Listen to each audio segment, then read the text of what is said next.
Assalamu alaikum wa rahmatullahi wa barakatuh. Paix et bénédiction à vous tous. Mon problème avec Sahih al-Bukhari.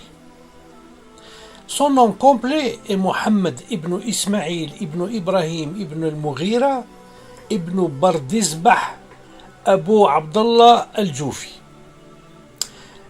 Perdant très tôt son père, il évolue alors seul avec sa mère. Parmi les nombreuses anecdotes liées à sa jeunesse, on raconte que, devenu aveugle, donc il a été aveugle, le petit Bukhari aurait retrouvé la vue après que cette dernière eut vu le prophète Ibrahim en songe lui annonçant la guérison de son fils. Entre guillemets. C'est une légende qui n'est pas prouvée ni prouvable. Ce qui est sûr, c'est qu'il était aveugle, et ça, tous les historiens en ont dit ainsi. Il est né en 194 de l'Hégire, soit l'équivalent de l'année 810 de l'ère chrétienne. Et il est mort en 254 de l'Hégire, soit l'équivalent de 870 de l'ère chrétienne. Il est appelé El-Bukhari pour son origine de Bukhara, en Ouzbékistan, qui se trouve dans la région de Khorasan, en territoire perse de l'époque. Il est le petit-fils d'une famille originellement zoroastre, ayant alors embrassé l'islam. Il est dit que dans sa quête perpétuelle de hadith, il part voyager à travers tout le Moyen-Orient, à la recherche de doctes capables de le lui en transmettre.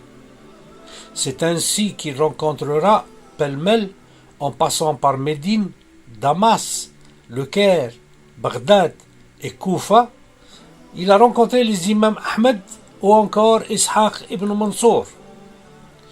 Le plus ancien manuscrit et qui figure à Berlin, c'est-à-dire il se trouve dans un musée de Berlin, remonte au XVe siècle. Ali al-Yunini, frère de Qutb ad-Din al-Yunini, historien du XIIIe siècle, a établi son manuscrit autographe du Sahih al-Bukhari à partir de 4 manuscrits et de 3 traditions orales. Il a détaillé les différentes voies de la tradition dans son épître intitulé Rumuz. Au XVe siècle, le muhaddith Mohammed al-Badrani a ajouté cette épître à son propre manuscrit d'Al-Jami'u Sahih. C'est un exemplaire de ce Sahih et des Rumuz qui est maintenant conservé à Berlin. Mais une question, peu de musulmans se la sont posée dans leur vie. Quelle est la preuve que le livre dit de Sahih al-Bukhari a été écrit et publié par al-Bukhari lui-même? Tous les musulmans croient que ce livre a été écrit par lui-même, par al-Bukhari, et qu'il est le livre le plus véridique après le livre d'Allah qui est le Coran. Asahhu kitabi ba'da kitab Allah, Sahih al-Bukhari. C'est la phrase que tout le monde répète, sans lui donner, sans l'approfondir. Comment puis-je alors me rassurer qu'il en est ainsi, que c'est-à-dire que le livre de Sahih al-Bukhari appartient à al-Bukhari? Comment puis-je avoir accès à la vérité sur ce sujet? 12 siècles nous séparent du temps de vie d'Al-Bukhari. Nous devons donc trouver un manuscrit de son époque et qui est dit lui appartenir et qui contient ce que contient le livre de hadith sahih qu'on lui attribue. 12 siècles nous séparent du temps de vie d'Al-Bukhari. Nous devons donc trouver un manuscrit de son époque et qui est dit lui appartenir et qui contient ce que contient le livre de hadith du Sahih qu'on lui attribue aujourd'hui. C'est-à-dire, il faudrait qu'on trouve un livre de l'époque de Bukhari qui soit exactement le même de celui qu'on a aujourd'hui. C'est ça pour nous rassurer que le livre de Bukhari d'aujourd'hui appartient réellement à Al-Bukhari. En creusant sur la vie d'Al-Bukhari, vous allez apprendre qu'il a eu 90 000 élèves. Demandez alors qu'on vous donne un seul manuscrit attribué à leur maître ou d'un de ces 90 000 élèves, c'est-à-dire un manuscrit provenant de ces 90 000 élèves. Vous saurez sans aucun doute qu'il n'existe aucun manuscrit du temps d'Al-Bukhari et de ses élèves, et qui soit attribué bien sûr à Al-Bukhari. Le premier manuscrit incomplet que l'on trouve attribué à Al-Bukhari remonte au 5e siècle de l'Hégire, soit 239 ans après la mort d'Al-Bukhari. Aucun manuscrit complet de l'époque d'Al-Bukhari ne se trouve avant le 15e siècle. Comment prétendre alors que le livre qu'on a aujourd'hui appartient à Al-Bukhari? De quel droit pouvons-nous affirmer cela sans pouvoir le prouver? On a touché ce qui concerne l'historicité pleine de doutes sur l'appartenance de Sahih al-Bukhari à lui-même, à Al-Bukhari. Et si ce Sahih signifie que tout ce qui est dans le recueil de hadith dit appartenir à Al-Bukhari est véridique et appartient réellement au prophète Mohammed sallallahu alayhi wa sallam, ceci doit être confirmé par le Coran ou ne pas être contradictoire avec la parole d'Allah.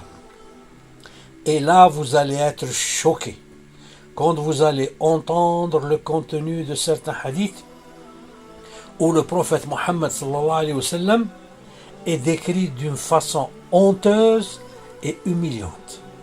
Il est accusé d'avoir dit des choses qui sont diamétralement opposées à ce que nous enseigne Allah dans son Saint-Coran sur son prophète Mohammed sallallahu alayhi wa sallam.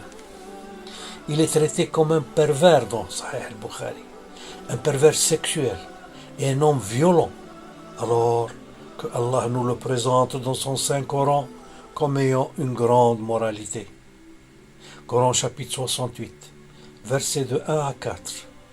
Noun, par la plume et ce qu'ils écrivent.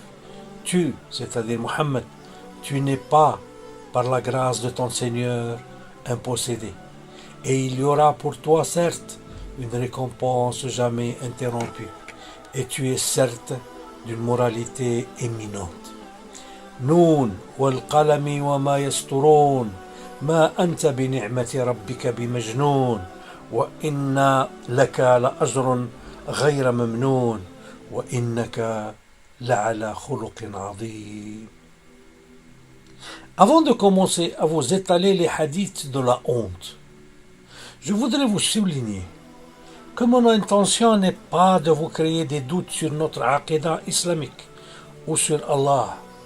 Bien au contraire, je voudrais renforcer en vous la foi en Allah en vous invitant à vous éloigner de ce qui pourrait vous créer des doutes sur Allah et sur la moralité de son prophète, sur sa force spirituelle et sa soumission totale à Allah.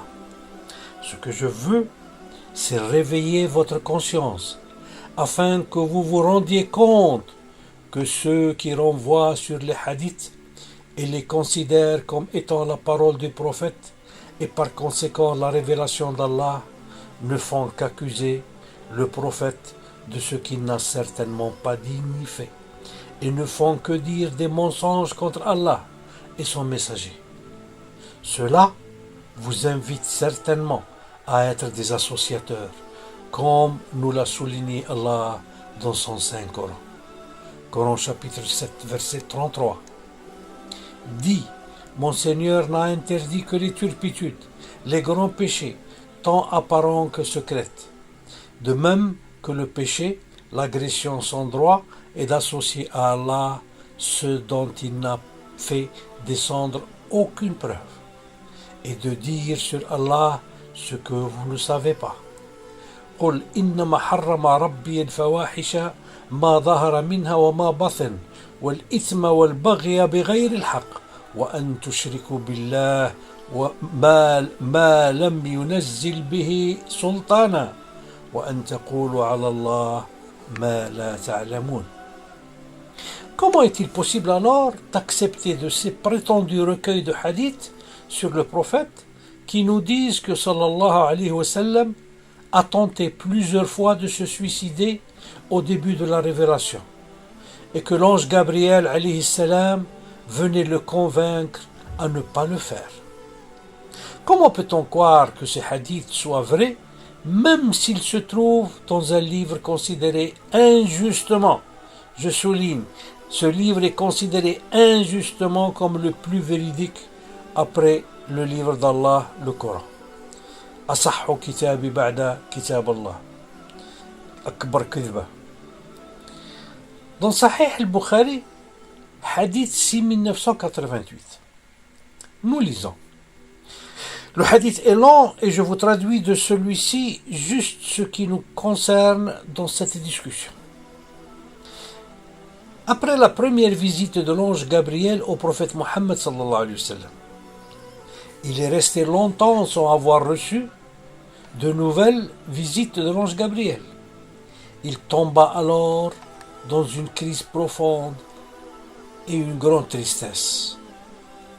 Il se rendait alors sur le sommet des montagnes pour se suicider. Et au moment où il s'apprêtait à se jeter dans le vide, l'ange Gabriel lui apparaissait et lui disait: « Oh Mohammed, tu es vraiment le messager d'Allah », comme pour le tranquilliser. Alors le prophète revenait sur sa décision sur sa décision de se jeter dans le vide et se retirer. Et à chaque fois où la visite de l'ange Gabriel retardait longtemps, le prophète sallallahu alayhi wa sallam retentait le suicide. L'ange Gabriel lui apparaissait de nouveau en lui disant la même chose pour le tranquilliser, c'est-à-dire: « Oh Mohammed, tu es vraiment le messager d'Allah. » Lisons maintenant le hadith en langue arabe. وفتر الوحي فترة حتى حزن النبي صلى الله عليه وسلم فيما بلغنا حزنا غدا منه مرارا كي يتردى من رؤوس شواهق الجبال فكلما أوفى بذروة جبل لكي يلقي منه نفسه تبدله جبريل فقال: يا محمد إنك رسول الله حقا، فيسكن لذلك جأشه وتقر نفسه فيرجع، فإذا طالت عليه فترة الوحي غدا لمثل ذلك، يعني كرر نفس الشيء، فإذا أوفى بذروة جبل تبدله جبريل فقال له مثل ذلك، يعني يا محمد إنك رسول الله حقا. Peut-on croire en un hadith de ce genre? Un prophète du courage du prophète Mohammed sallallahu alayhi wa sallam et de son intelligence, reconnu par ses grands ennemis comme un grand homme de l'histoire de l'humanité, tenterait le suicide parce qu'il ne supportait pas l'absence de celui qui lui a transmis le message d'Allah? Le suicide n'est-il pas un grand péché selon notre foi islamique? Comment un grand prophète comme Mohammed sallallahu alayhi wa sallam puisse se comporter ainsi en décourageant ses fidèles et en leur démontrant qu'il est un homme faible, sans courage? Beaucoup de chouyours de l'islam tentent de donner des excuses tendant à affaiblir ce hadith. Il y en a des centaines d'autres hadiths similaires dans Sahih al-Bukhari et dans les autres livres de hadith. Mais pourquoi les gardent-ils dans le livre attribué à al-Bukhari s'ils sont faibles ou douteux? C'est-à-dire ces hadiths, s'ils sont faibles ou douteux, rejetez-les, écartez-les, enlevez-les du livre. Pourquoi n'efface-t-il pas ces insultes et ces accusations infondées sur le prophète? Et surtout, pourquoi continue-t-il à considérer Sahih al-Bukhari comme étant le livre le plus véridique après le livre d'Allah? N'est-ce pas là du kufr pur et simple que de comparer le livre d'Al-Bukhari avec le livre d'Allah, surtout en sachant ce qu'il contient? Je vais vous citer un autre hadith scandaleux et honteux attribué au prophète sallallahu alayhi wa sallam et qui fait partie des preuves que les ennemis de notre messager utilisent pour le souiller et le considérer comme étant un pervers sexuel. Et nous disent, ce n'est pas nous qui inventons ces mensonges sur votre prophète, mais c'est ce que votre tradition écrite contient. Et il nous montre ces hadiths-là, que vous allez voir, entendre, et dont certainement je n'aurais pas le courage de vous les citer si j'étais en face de vous, surtout s'il y a des femmes entre vous. Donc excusez-moi, mais c'est juste pour un intérêt d'information que je suis obligé de vous citer ces hadiths, et d'autres encore plus pires que celui-ci. Je commence déjà par cela, et puis au fur et à mesure, je vous citerai des hadiths de ce genre qui sont vraiment scandaleux. Vous allez le voir. Vous voici la version arabe de ce hadith dont je voudrais vous parler encore. ثبت هذا الحديث من عدة طرق عن أنس بن مالك رضي الله عنه، ومنها ما رواه الإمام البخاري من طريق قتادة قال: حدثنا أنس ابن مالك رضي الله عنه قال: كان النبي صلى الله عليه وسلم يدور على نسائه في الساعة الواحدة من الليل أو من النهار، وهن 11. قال: قلت لأنس: أو كان يطيقه، يعني هل كان يقدر على ذلك؟ يقدر أن يجامع نساءه 11 في خلال ساعة واحدة؟ فقال: كنا نتحدث أنه أعطي قوة 30. وقال سعيد بن قتادة: إن أنسا حدثنا 9 نسوة، يعني واحد يقول بأن له 9 نسوة والآخر يقول 11. كيفما كان الحال، يعني الذي يهمنا أنه يطوف على نسائه جنسيا في خلال ساعة واحدة، شيء لا يتصوره العقل. هذا نجده في صحيح البخاري 268. Je vais vous lire le hadith en langue française et préparez-vous au choc. L'imam al-Bukhari nous a rapporté de la part du compagnon du prophète Qatada ce qui suit. Anas ibn Malik, le sahabi, radiyallahu anhu, c'est Qatada qui dit, il dit que Anas ibn Malik, le sahabi radiyallahu anhu, nous a dit: le prophète sallallahu alayhi wa sallam faisait le tour de ses femmes, c'est-à-dire en ayant un rapport sexuel avec elles, en 1 heure de la nuit ou du jour, et elles étaient 11 femmes. Alors Qatada dit: j'ai dit à Anas, en était-il capable? C'est-à-dire, est-ce que le prophète était-il capable de faire 11 rapports avec ces femmes? Alors Anas répondit, il lui dit: on disait qu'il avait la virilité de 30 hommes, c'est-à-dire la force sexuelle du prophète Mohammed était immense, comme si cela est une chose que l'on doit savoir et comme si cela est une chose qui nous sert dans notre pratique religieuse. Je ne sais pas à quoi. La hawla wa la quwwata illa billah. À quoi nous sert de savoir que notre prophète avait la virilité sexuelle de 30 hommes? Que diront ceux qui liront ce hadith sur le prophète? Ne diront-ils pas que notre prophète est un pervers sexuel?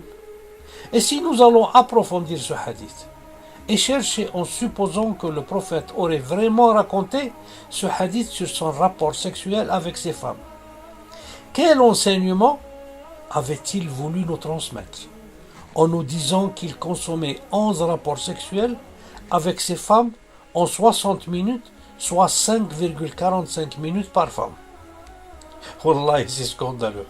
Penser cela de notre prophète, c'est vraiment scandaleux.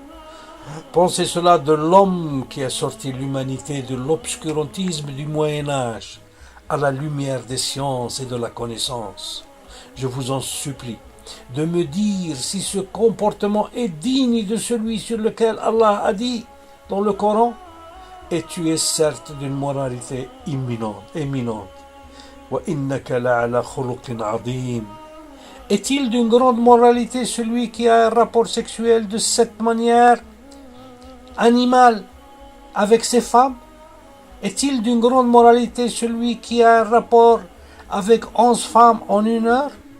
Quel respect avait-il alors avec ses femmes? Comment repousser les agressions de ses ennemis qui nous montrent ces hadiths en confirmation de leurs accusations de notre prophète de perversité sexuelle? Hashaka ya Rasulallah. Les musulmans ont abandonné ton message et ont sanctifié les livres qui disent de toi les pires choses et les pires offenses et insultes, et ont délaissé le Coran, le message d'Allah, qui n'a pas besoin d'autres livres pour qu'il soit compris. Coran chapitre 45, verset 6.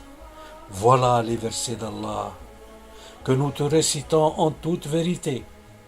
Alors, dans quel hadith croiront-ils après le hadith d'Allah et après ces versets? تلك آيات الله نتلوها عليك بالحق فبأي حديث بعد الله وآياته يؤمنون. Coran chapitre 6 verset 38. Nulle bête marchant sur terre, nul oiseau volant de ses ailes qui ne soit comme vous en communauté. Nous n'avons rien omis d'écrire dans le livre. Nous n'avons rien omis d'écrire dans le livre.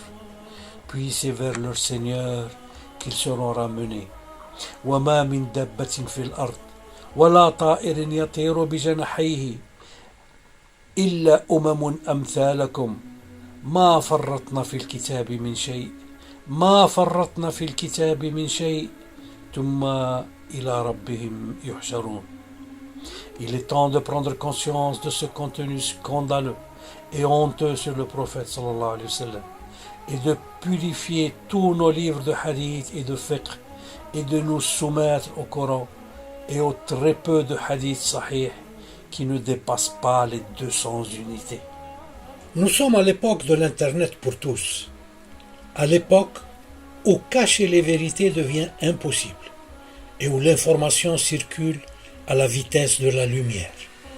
Nous sommes tous responsables devant les hommes et demain devant Allah si on ne s'engage pas à nettoyer notre patrimoine culturel et surtout cultuel, souillé par les Israéliates et les mensonges infiltrés dans notre religion par les pouvoirs qui se sont succédés depuis la mort de notre noble prophète et qui ont servi pour introduire des lois et des comportements que Allah et son prophète avaient bannis. Nous devons libérer nos intellects de la léthargie dans laquelle ils ont été emprisonnés depuis 14 siècles. Notre religion est une religion de l'intellect, pas une religion de la superstition et des rêves utopiques et de l'obscurantisme. La raison doit régner comme reine dans nos pays, loin de tout obscurantisme, et notre religion doit être gérée par des scientifiques, pas par ceux qui ont failli dans les filières de la science moderne.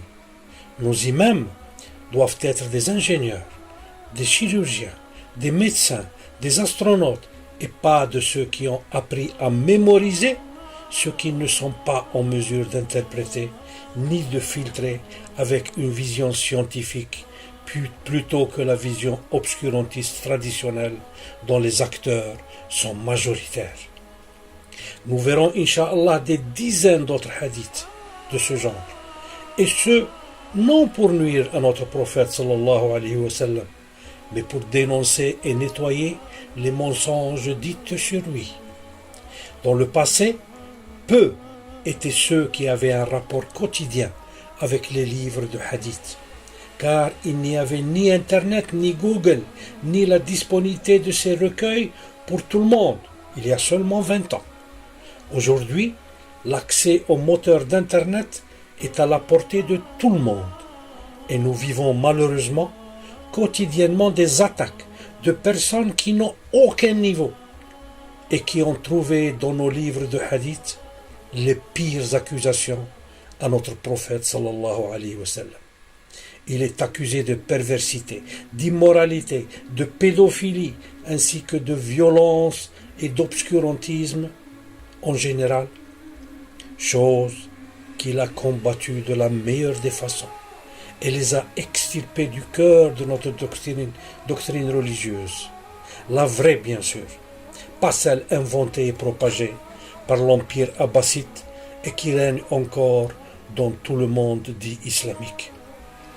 Je vous invite à tous à approfondir ces sujets et à participer avec ceux qui veulent redonner à leur foi en Allah l'aspect intellectuel qu'elle a perdu et de divulguer ces vidéos partout afin de sensibiliser le monde islamique et afin surtout de craindre le jour où les faux musulmans seront accusés d'avoir abandonné le Coran.